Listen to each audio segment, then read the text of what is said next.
आदौ कर्म प्रसंगात् कलयति कलुषं मातृकुक्षौ स्थितं मां वेण्मुद्रामेत्य मध्ये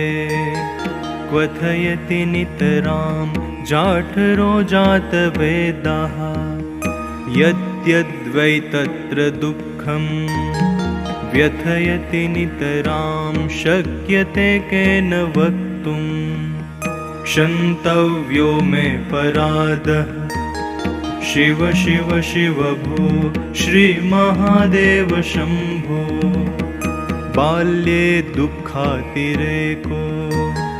मललुलितवपुस्तन्यपाने पिपासा